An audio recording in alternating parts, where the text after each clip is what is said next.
Assalamualaikum warahmatullahi wabarakatuh. Salam jumpa, salam sejahtera untuk Anda semua. Tidak bosan saya menemui Anda di kanal ini, dan mudah-mudahan Anda juga tidak bosan melihat wajah saya. Dan salam persaudaraan dari kami Aras 9 Channel. Sahabat-sahabatku sekalian, pada edisi kali ini saya akan memberikan tanggapan atas tanggapan yang sering sekali muncul di kolom komentar kami. Entah satu orang, entah berbeda orang, yakni ketika kami membahas tentang pemalsuan atau yang diduga palsu atas makam-makam di negeri ini, seringkali muncul tanggapan bahwa dikatakan yang namanya wali itu makamnya sudah biasa banyak, mas bro. Jadi biasa, wali itu makamnya tidak hanya satu. Karena begini dan begitu, entah karomahnya, entah kesaktiannya. Ya sah-sah saja melihat seperti itu, tetapi setting peristiwa dan hal-hal lainnya harus kita lihat. Biasanya diambil contoh seperti Syekh Jumadil Kubro ya. Syekh Jumadil Kubro itu kan makamnya ada di Trawulan yang umum, kemudian ada di tempat lain. Ada yang pernah saya tahu itu juga di samping Gunung Merapi, itu naik ke bukit ke atas. Walaupun umumnya masyarakat tidak mengatakan itu makam, tetapi petilasan beliau. Kemudian belakangan muncul lagi di Terboyo. Kemudian yang jelas itu adalah Sunan Bonang. Sunan Bonang itu ada di Tuban, kemudian ada lagi di Pulau Bawean sana. Mana yang paling benar di antara semua makam-makam itu? Tentu saja wallahu a'lam, kecuali nanti digali. Namun secara historiografi, secara catatan-catatan yang ditemukan oleh para peneliti sejarah, secara kisah-kisah tutur yang disampaikan secara turun-temurun, yang mutasil gitu, itu menunjukkan bahwa tempat-tempat itu memang pernah disinggahi oleh Sang Sunan. Kalau saya ambil gampangannya, umpamanya Sunan Bonang, memang dikisahkan beliau itu selain berdakwah di daerah Bonang atau Tuban dan sekitarnya, juga melakukan dakwah di daerah Bawean. Lalu ketika akhir hayatnya beliau wafat di mana? Disinilah terjadi perbedaan pendapat. Ada yang mengatakan bahwa yang di Bawean itu karena cintanya sang murid sehingga kain kafannya dikubur di sana. Wallahu a'lam. Tetapi secara runtutan kisah memungkinkan beliau ada di dua tempat itu. Ini biasanya oleh para sejarawan diambil dua-duanya karena kuatnya historiografi yang ada membuktikan bahwa beliau pernah ada di beberapa tempat itu. Tetapi tidak semuanya juga seperti itu. Kalau saya ambil contoh umpamanya Syekh Jumadil Kubro ya, Syekh Jumadil Kubro. Yang saya katakan umum diketahui makam beliau itu di daerah Trawulan sana, Mojokerto, Mojopahit. Kemudian ada juga yang disebut petilasan, ada juga yang menganggap itu makam yang ada di Turgo, di atas itu bos. Nah, saya pernah naik ke sana hujan-hujan itu jalan kaki. Iya jalan kaki, nggak ada gojek ke sana. Tempat orang tirakat.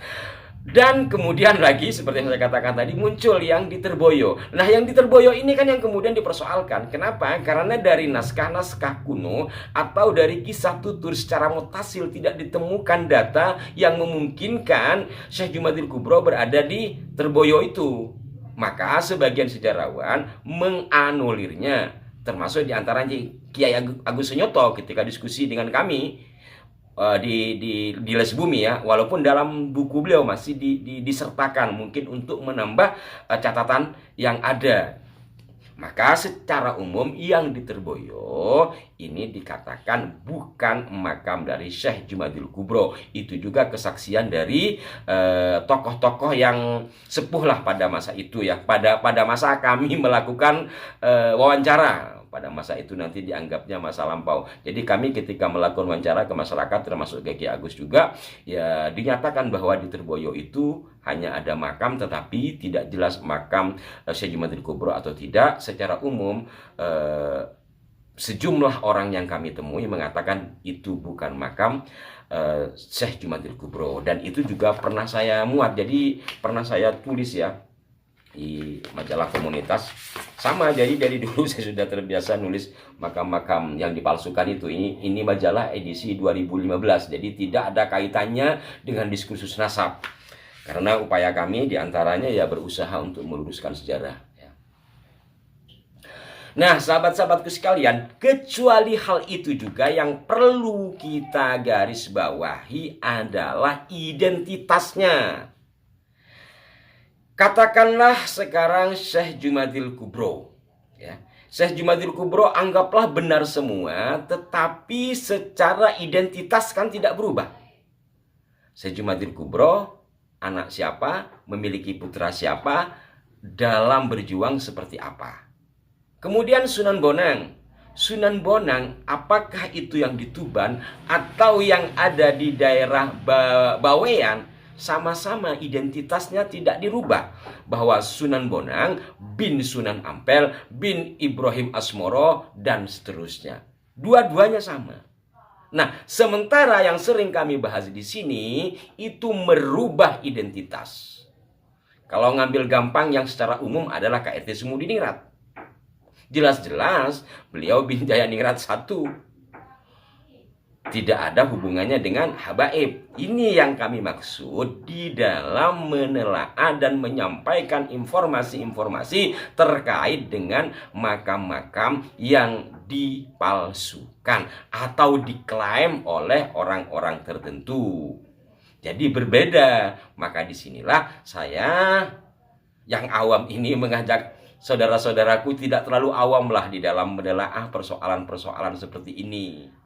Atau juga seperti makam yang dinitikan itu, di Nitian Jogja lagi, itu di daerah tanah yang dimiliki oleh keraton dalam pengawasan atau perawatan dua keraton, yakni Jogja dan Solo. Tetapi ternyata di tengahnya ada 3 makam. Yang 2 ini nggak jelas, tetapi dikaitkan dengan klan Ba'alawi. Yang 1 jelas, seperti yang kami bahas, disebut Pangeran Besar Abdurrahman, yang belakangnya Alidrus.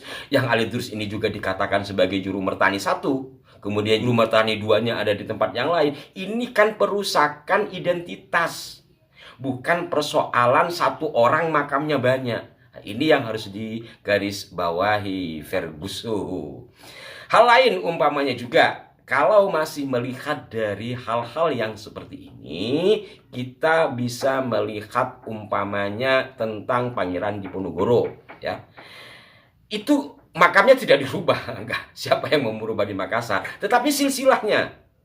Jadi perubahan identitas, bukan sekali lagi makamnya ada banyak, orangnya 1 dengan identitas yang sama. Ini sekali lagi harus digarisbawahi. Kemudian ada lagi komentar yang mengatakan yang berbeda dengan tadi. Kalau memang jelas-jelas itu palsu, sudah pasti masyarakat tidak akan datang, sudah pasti akan dibongkar, sudah pasti pemerintah tidak setuju. Tidak selamanya seperti itu, Ferguson. Faktanya di Semarang itu dalam berita-berita online yang kami baca, bahkan dari situs Pemda setempat malah memberikan support, mungkin juga dana, wallahualam. Tetapi apakah mereka tahu sebenarnya dengan kondisi makam itu palsu atau tidak? Mungkin karena husnudzon, karena yang menyampaikan seorang tokoh besar, bisa saja kan seperti itu. Pak Ganjar juga hadir dalam haulnya. Begitu juga yang di Ngawen, ya, yang di Gunung Kidul itu, Pak Wali Kotanya datang. Apakah dengan datangnya seorang pejabat, dengan tidak dibongkarnya oleh pemerintah atau masyarakat, itu menunjukkan satu kebenaran bahwa makam itu bukan palsu atau tidak dirubah identitasnya? Tidak selamanya seperti itu. Karena seringkali di kita ini, ketika seorang tokoh yang berbicara, apalagi India, beliau ini dianggap wali, biasanya kita manut, apalagi orang NU. Begitu juga dengan diskusi-diskusi seperti ini. Ya, kapan waktu saya berdiskusi dengan seorang profesor lah. Ya, benar-benar profesor. Ketika menyampaikan argumen-argumen seperti ini, seperti yang saya katakan, beliau juga sama, ketika bisa saja kan itu persepsi, itu perspektif dari orang-orang yang mengatakan makam A ini adalah makam B juga. Itu profesor, bos. Saya bilang, ini persoalannya bukan 1 orang makamnya banyak. Persoalannya adalah dirubah identitasnya. Dan identitas yang dirubah ini datanya ada, bukan tokoh yang datanya entah di mana.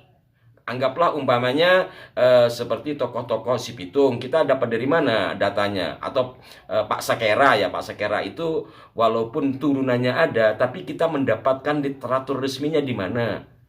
Kalau ini kan jelas, KRT Sumudiningrat jelas. Tokoh-tokoh yang lain yang makamnya dianggap sebagai bagian dari Abah Alawi itu jelas. Jadi ada data yang konkret, kemudian dirubah nama makam itu menjadi bagian dari keluarga tertentu. Persoalannya di sini Pak Profesor, bukan satu orang, makamnya banyak. Inilah yang pada edisi kali ini saya ajak Anda semua, termasuk diri saya, untuk ya lebih luaslah berpikir. Kalau saya bilang ngajak Anda lebih cerdas, wah terlalu sombong saya. Pada intinya seperti itu, kita berpikir lebih luas, menelaah satu persatu persoalan secara cermat, tidak mudah memutuskan siapapun yang menyampaikan. Mungkin karena kita ini sudah kelamaan menjadi kaum doktrinal, sehingga orang besar yang menyampaikan kepada kita maka inggih-inggih saja, padahal data di belakangnya belum tentu ada. Semoga Allah Subhanahu wa Ta'ala tetap memancarkan cahaya ilmunya kepada kita dan diberikan keikhlasan dan kebeningan hati di dalam menelaah persoalan. Saya ingat syair-syair yang biasa dibacakan di pesantren dalam bahasa Arab kan, Syakautu ila waqi'in su'a khifdi fa'arsyadani ila tarkil ma'asi fa'akhbarani bi annal ilma nurun wa nurullahi la yu'tali asi. Mohon maaf jika ada kekeliruan. Sampai jumpa. Wassalamualaikum warahmatullahi wabarakatuh.